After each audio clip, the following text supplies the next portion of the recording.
Most dental practices are quietly losing over $50,000 a year, not because marketing doesn't work, because of 5 mistakes that are completely invisible until you know what to look for. If your ads aren't converting, your agency isn't delivering, or your ad budget is disappearing with nothing to show for it, then this video is going to show you exactly why. Here are the 5 most expensive dental marketing mistakes I see practices making every single day and what to do instead. Let's start with mistake number 1, because this alone is responsible for more wasted ad spend than anything else I see. Most practices start marketing by promoting the wrong offer with stock images and generic messaging. What happens as a result? They attract the wrong patients, get no response, or burn through their budget on people who were never serious about booking in the first place. Here's what most marketing agencies won't tell you. Facebook's latest update has turned your content material into a form of targeting. Stock images no longer work the way that they used to. You need videos and images that build trust, answer the questions patients are already asking, call out exactly the ideal patient you're looking for. If your ad looks like every other dental ad on the internet, it will perform like every other dental ad on the internet.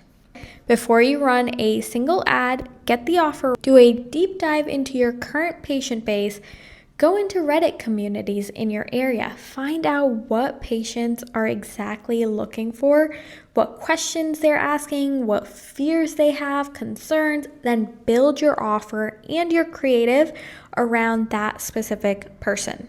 Because here's the thing, even the right offer with the right creative won't work if you're not putting enough money behind it. Side note, I have a free patient closing script inside my free dental community that covers what to do once you get your marketing right. Link in the description. Mistake number 2. Most offices either don't spend enough to generate real data, or they pull the plug too early before the campaign has had time to learn. Here's what underfunded campaigns actually look like. Not enough volume coming in, the algorithm can't optimize because it doesn't have enough data to work with. You end up making decisions based on feelings rather than numbers. This ad doesn't feel like it's working.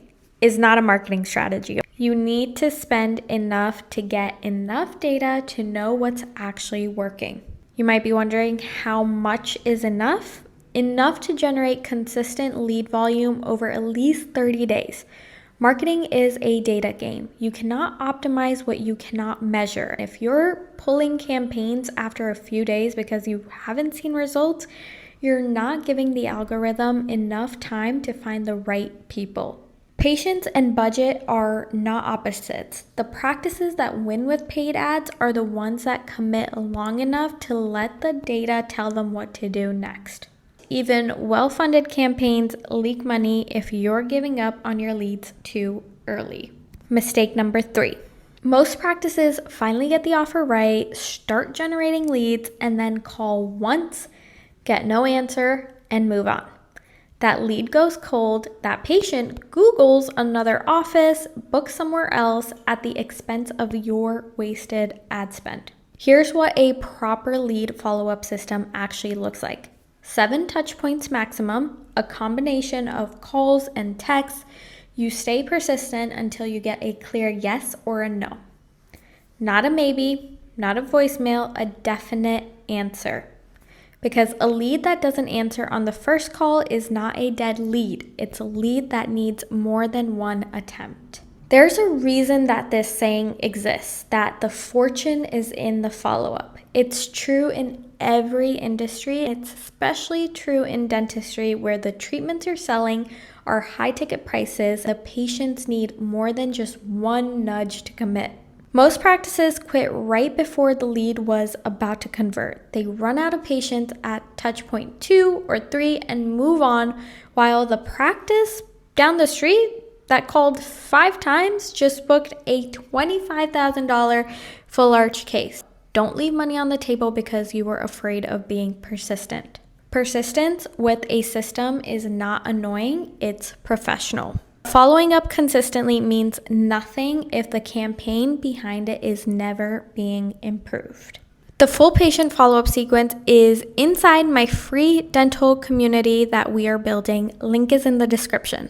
Mistake number 4. Most agencies turn on your ads and they walk away. Not because they don't care, because they're managing a high volume of accounts. Yours is one of many. There's no weekly review, minimal testing, minimal adjustments. Your campaign runs exactly the same way for months while your results slowly die. Nobody says a word to you.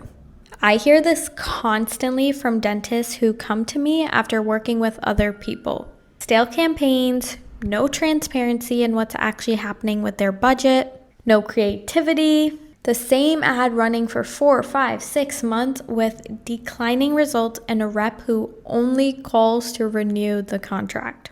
Marketing is not something you set and forget. You need to be reviewing your campaigns every single week, testing new creative every week, testing new offers, testing new audiences. What worked for you in January may not work in April anymore. The market shifts. The algorithm shifts, patient behavior shifts. Your campaigns need to shift with them. The name of the game is always testing. The practices that win long-term with paid advertising are the ones that treat their marketing like a living system that needs constant attention, not a bill they pay every month and hope for the best. Optimizing weekly only works if you're collecting and reading the right data to begin with. Finally, mistake number 5. This one ties everything together. Most practices and their agencies are not learning from the data. They're not looking at what's working and what's not. They're not engineering from the results. They are making decisions blind and wondering, why doesn't anything ever improve? Here's what working with a real marketing partner looks like versus a cookie cutter agency. A real partner analyzes your data every week. They build a custom strategy around your specific practice, your specific market, your specific patient base. They adapt that strategy based on what the data is actually telling them, not based on what worked for some other office in a different city. Your data tells you everything. Which ads are converting, which leads are closing, which patients are your highest value, where they're coming from, which ad. If you're not reading that data every single week, you are leaving money on the table, period. If your current marketing partner can't show you exactly where your budget is going, what it's producing, and what they're doing to improve it, then that's not a partner, that's a vendor, and there's a big difference. Avoid these 5 mistakes. You will have a marketing strategy that actually works, one that attracts the right patients, converts the right leads, and grows your practice without wasting a dollar. You now know the 5 mistakes that are quietly draining your marketing budget: the wrong offer, underfunded campaigns, giving up on leads too early, never optimizing, and ignoring the data. Knowing what not to do is only half the picture. The other half is having a proven system to replace those mistakes with something that actually works. In my first video, I break down the exact 3-step system I use to help dental practices attract and close high-value patients consistently. If you haven't watched it yet, that's your next step.